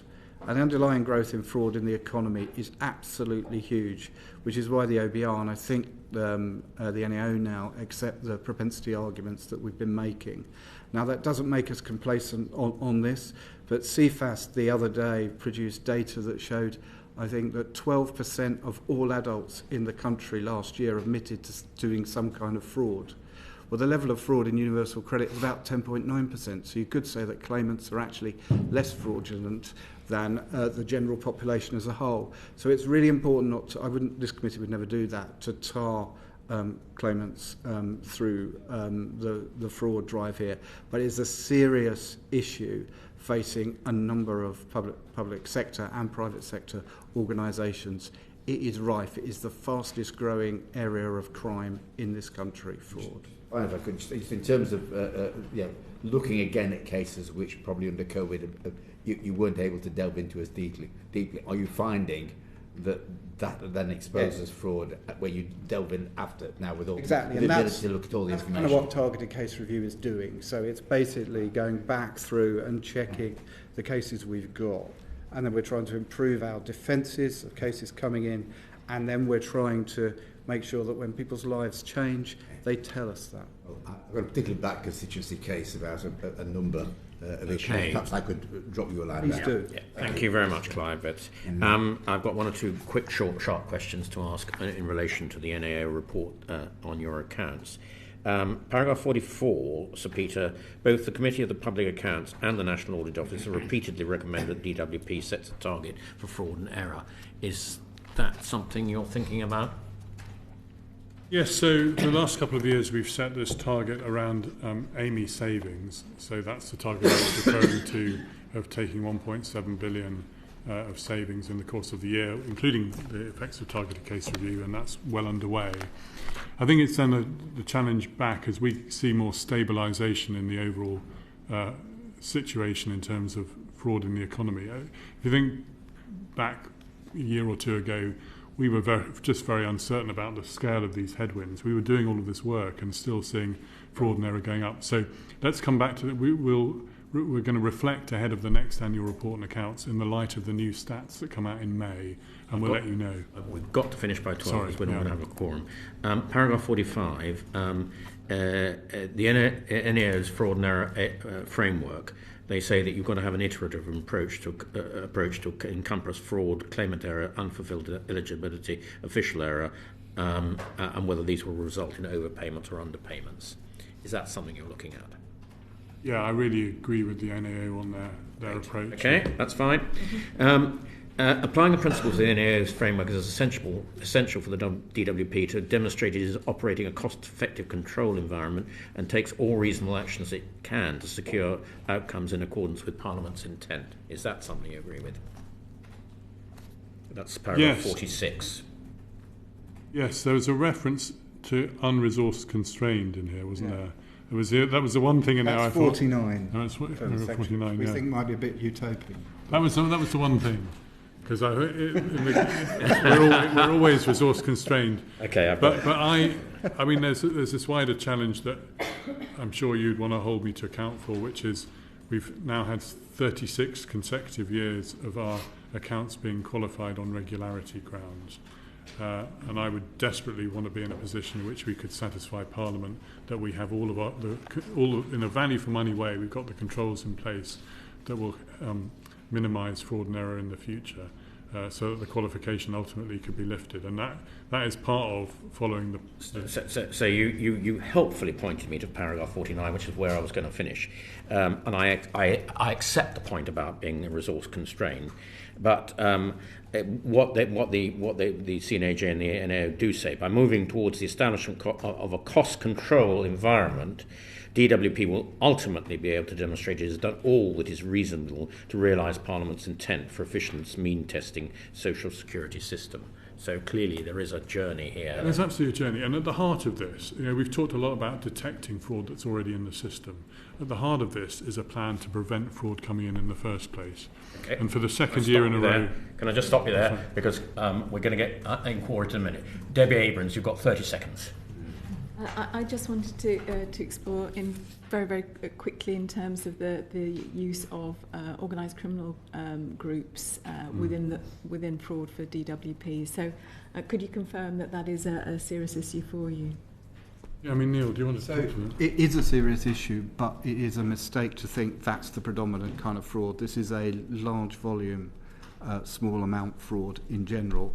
We reckon about 5 to 6% is organised of the fraud we see. So we do focus on that. We come down very hard on it, but the big problem is getting people to tell us their circumstances have changed. So, Sir Peter, can I thank you and your colleagues very much indeed. I think we take very much on board what you were saying in answer to one of the questions. It's very easy in this committee to look at metrics and measurements and so on, but your department deals with some of the most vulnerable customers in the land, and we're always very conscious of them. So I think this has been a very interesting session. Thank you very, very much indeed. The uncorrected transcript of this hearing will be published on the committee's website in the coming days, and the committee will consider the evidence provided and will produce a report with recommendations in due course. Can I thank everybody for their cooperation? We've had a very tight time schedule today. We've covered a lot of ground. Order.